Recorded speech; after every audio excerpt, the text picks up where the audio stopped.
best thing about this camera, it's just how light it is, right?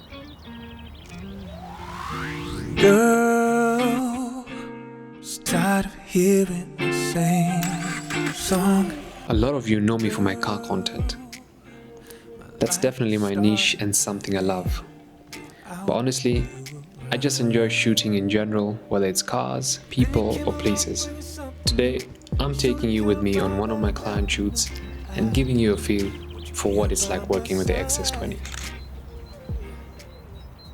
So this is Tales of the City. I've been working for them for the past 2 weeks, creating content, and today we're setting up for another shoot.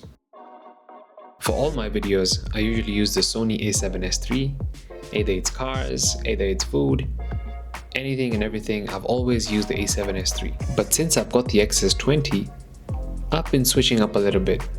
The main thing that's got me hooked is the film simulation recipes.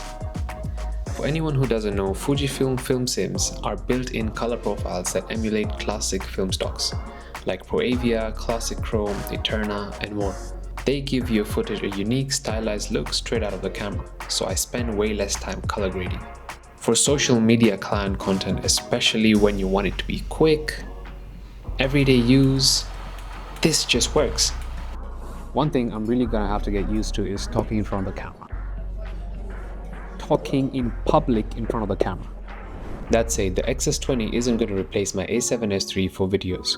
I've shot years worth of content with that camera and it's still a beast, especially when it comes to low light. Thank you.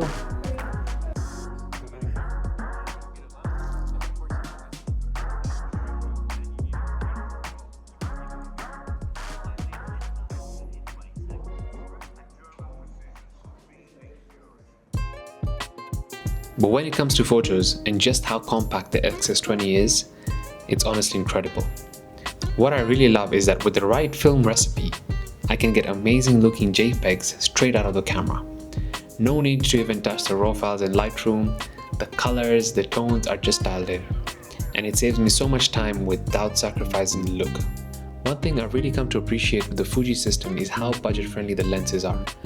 Although I'm using a Viltrox lens, but this thing costs $200 and honestly, this lens has blown me away.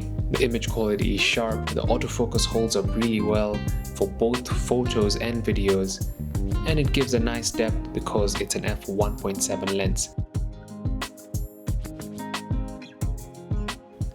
So even though it's an APS-C crop sensor camera, it does struggle with low light, but if paired with an f1.7, you won't push beyond 3200 ISO.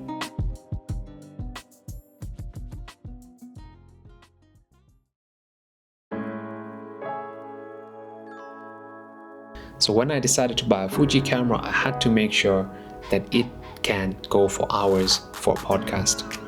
And X-S20 topped the list, especially for video features. I wanted something that's hybrid, not just for photos. And not only does the podcast look insane, but it did last until the battery died out. That's Japan, right? That's all Japan. That's Japan. So that was from Vish's Who first took trip. that picture? This guy. This Shout guy. out, Vish. shout out to Vish for taking care. Yo, we really have to go there. I think it's a place. Life is too short, you know?